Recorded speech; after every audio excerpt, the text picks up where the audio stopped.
Na próxima dimensão. Livro psicografado por Carlos Antônio Bacelli, pelo espírito Inácio Ferreira. Capítulo 11.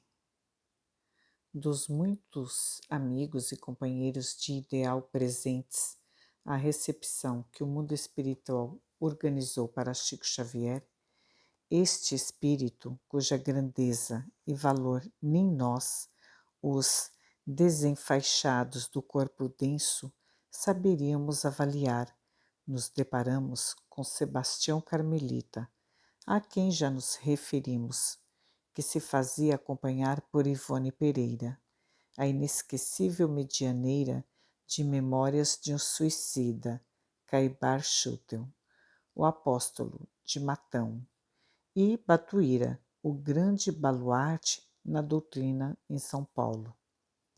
Que os nossos irmãos, que porventura estejam correndo os olhos por estas linhas, me perdoem a omissão involuntária de muitos nomes, pois impossível seria fornecer-lhes uma relação mais completa daqueles expoentes do Espiritismo que vieram saudar a Chico no limiar da vida nova. Entrando a conversar com os referidos confrades, Carmelita deu início ao diálogo, dirigindo-me a palavra. Meu caro Inácio, estou deveras impressionado. Eu não podia imaginar a importância da tarefa confiada ao nosso Chico. Tendo tido a oportunidade de privar com ele em algumas ocasiões, eu o admirava pela generosidade de coração e pela autenticidade de suas faculdades mediúnicas, mas o seu espírito transcendia a tudo isto.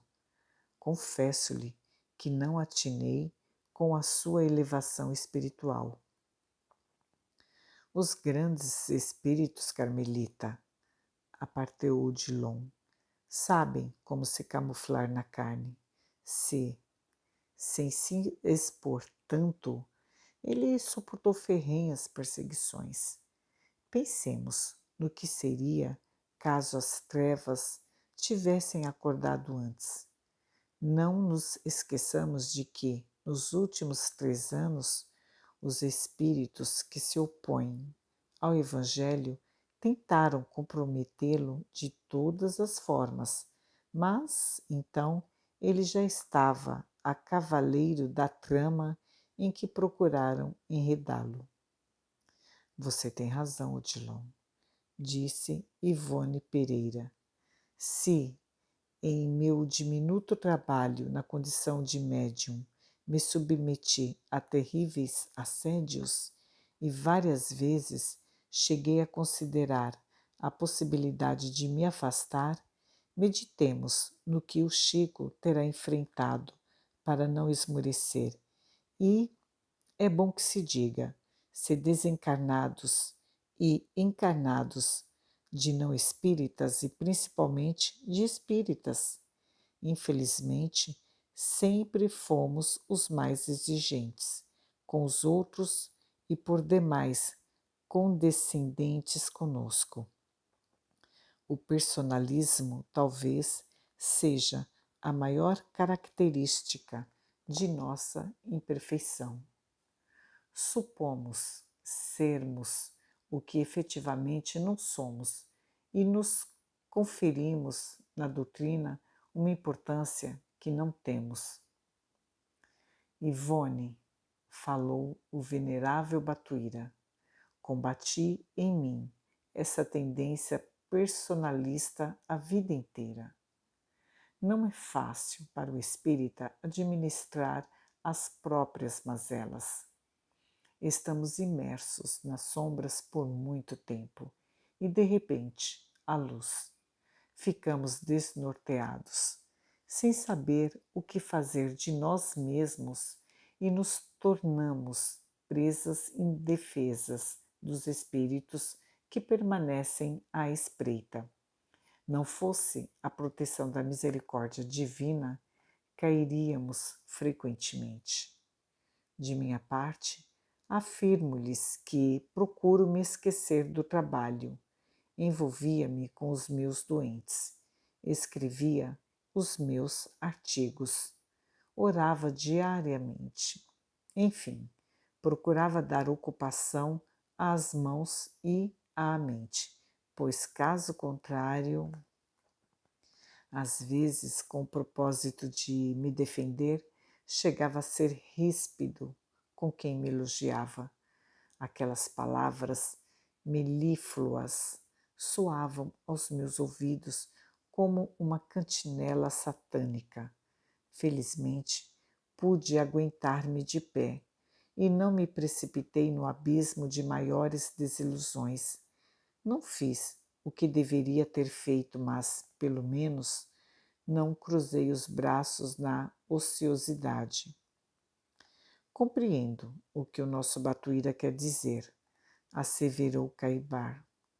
Eu também travei lutas sem tréguas. Em muitas ocasiões, os espíritos obsessores me perturbavam tanto que quase chegava a enlouquecer. Eu os via claramente com as propostas escusas que me dirigiam. Não me poupavam, nem quando estava em fraca atividade doutrinária. Só experimentava certo distanciamento deles quando estava cuidando dos doentes, que me buscavam o concurso fraternal, ou, então, na condição de enfermo de alma, eu tomava a iniciativa de procurá-los. O que o nosso Chico não terá aguentado, não é mesmo? Indaguei, refletindo nos problemas que igualmente faceara à frente do sanatório. Por muito menos que ele, os padres planejavam fazer churrasco de mim. Mentiras e calúnias eram todos os dias.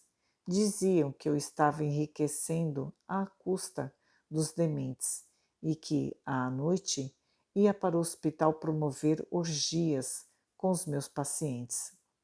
Eu, pelo menos, ainda os mandava a todos para o inferno e chegava mesmo a acreditar na existência dele, porque, afinal de contas, tinha que existir um lugar chamado inferno para receber tanta gente sem escrúpulos. Agora, coitado, o nosso Chico nem desabafar podia. Coitado de mim, doutor Inácio, assim como o senhor e do nosso Paulino.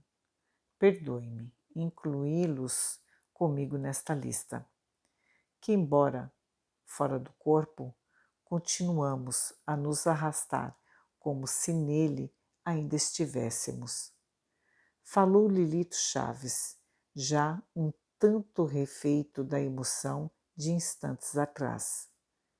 Viu como o Chico subiu e quem veio buscá-lo?